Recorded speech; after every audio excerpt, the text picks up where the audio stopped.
Halo, saya Herbalis Kartika dari channel Exploring Herbal. Di dunia ini, ada jutaan jenis herbal atau tanaman obat dengan kandungan fitokimia dan khasiat terapinya yang beragam atau khas. Oleh karena itu, kita tidak perlu hanya bergantung atau mengandalkan satu atau beberapa jenis herbal saja, apalagi jenis herbal tersebut tergolong mahal dan langka. Kecuali herbal-herbal itu memang paling unggul di kelas terapinya, menurut evidence base.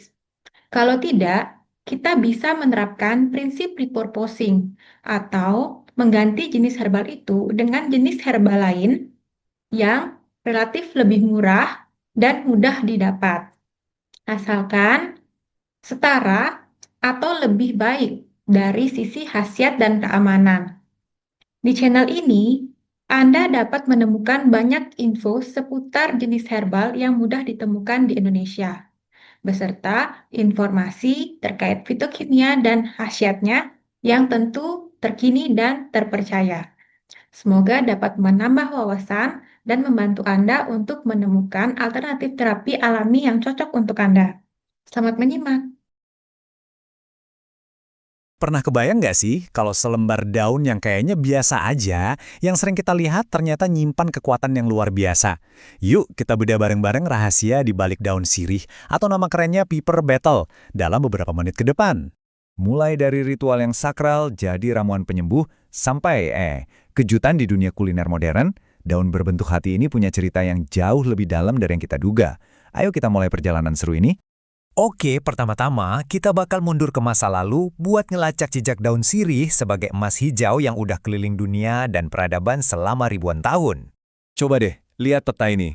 Perjalanannya tuh kayak petualang ulung loh. Awalnya dari Malaysia, dia nyebrang lautan dan benua, terus tumbuh subur di India, Sri Lanka, Indonesia, bahkan sampai Madagaskar. Dan di sana, dia jadi bagian penting dari kehidupan sehari-hari. Nah, banyaknya nama ini nunjukin betapa dalamnya daun sirih nyatu sama berbagai budaya. Ada yang nyebut tambol, paan, vetrilai, dan pastinya daun sirih. Tiap nama itu punya cerita dan warisan tradisinya sendiri-sendiri. Oke, kita udah bahas budayanya, sekarang kita coba intip ke dalamnya. Penasaran gak sih, apa sih isinya daun ini yang bikin dia spesial banget?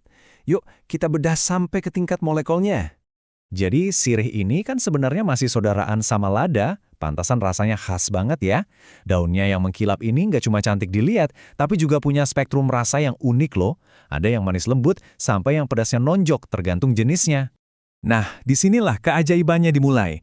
Kekuatan daun sirih itu datang dari senyawa kimia alami yang namanya fitokonstituen. Gampangnya, bayangin aja mereka ini kayak tim superhero di level mikroskopis, masing-masing punya kekuatan supernya sendiri. Di kiri, kita punya hidroksikafikol. Dia ini kayak satpamnya, jago banget ngelawan bakteri dan peradangan. Terus di kanan, ada cafibetol yang ngasih aroma khas itu loh, tapi juga punya banyak khasiat. Mereka ini duo andalan di dalam tim super ini. Berikutnya, kenalan sama quercetin, si tameng pelindung dari virus dan radikal bebas. Di sebelahnya, ada beta-karyofilen, sang peredam yang ampuh banget buat ngatasin peradangan. Kalau mereka gabung, wah jadi benteng pertahanan kimia yang susah ditembus. Terus, gimana cara kerja tim superhero kimia ini di dunia nyata? Nah, ayo kita lihat gimana sains modern ngebuktiin khasiat obat yang udah dipercaya dari dulu ini.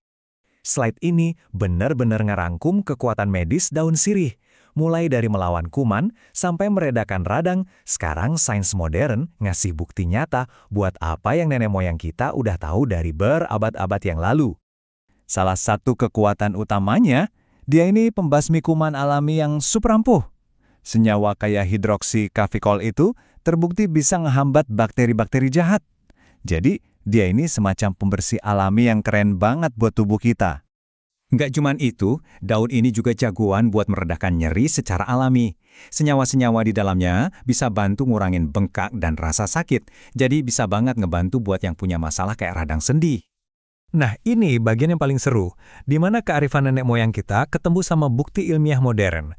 Disinilah tradisi dan sains akhirnya salaman. Lihat tabel ini deh, keren banget kan hubungannya? Dulu orang minum sari sirih campur madu buat batuk. Ternyata itu karena sifat antimikroba dan antiinflamasinya. Diolesin ke luka, sains ngebuktiin kalau itu bisa mempercepat penyembuhan. Jadi ini tuh bukan lagi katanya, tapi beneran fakta ilmiah. Oke, kita udah ngomongin soal medis. Sekarang siap-siap kaget karena kita bakal pindah ke arena yang mungkin nggak pernah kalian duga sebelumnya, yaitu dapur. Daun sirih sekarang lagi bikin gebrakan di dunia kuliner. Bayangin deh, dosa, pancake gurih dari India Selatan, sekarang ada sentuhan rasa aromatik dan sedikit pedas dari daun sirih. Ini contoh keren banget, gimana rasa klasik bisa diubah jadi sesuatu yang baru dan bikin penasaran. Dan inovasinya nggak berhenti di situ aja loh. Lihat deh minuman ini. Plant Shots atau milkshake sirih. Lagi jadi tren, nawarin sensasi rasa yang seger banget. Cara baru buat nikmatin rasa daun yang kompleks ini. Bahkan makanan penutup juga ikut-ikutan. Modak, kue manis tradisional, sekarang isinya pakai sirih yang aromatik. Jadi perpaduan rasa manis sama herbal yang nggak disangka-sangka. Dari obat sampai jadi kue, jangkauan daun ini emang luar biasa. Kutipan dari Peguha ini kayaknya pas banget buat ngerangkum semua ini ya. Emas hijau yang terabaikan. Daun sirih itu bener-bener harta karun alam dan budaya yang berharga banget, dan kita baru mulai sadar lagi sama potensinya. Nah, dari semua cerita daun sirih ini, akhirnya muncul satu pertanyaan besar buat kita semua. Kalau daun yang kelihatannya sederhana ini aja nyimpen potensi yang sehebat ini, kira-kira tanaman kuno apa lagi ya yang masih tersembunyi di luar sana, yang mungkin megang kunci buat kesehatan kita di masa depan?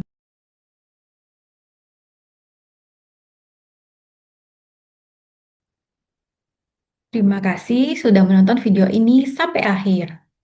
Kalau channel ini bermanfaat untuk Anda, jangan lupa klik like dan subscribe, serta aktifkan lonceng notifikasi. Anda juga dapat memberikan saran untuk konten video-video berikutnya di channel ini melalui kolom komentar. Sampai jumpa di video berikutnya.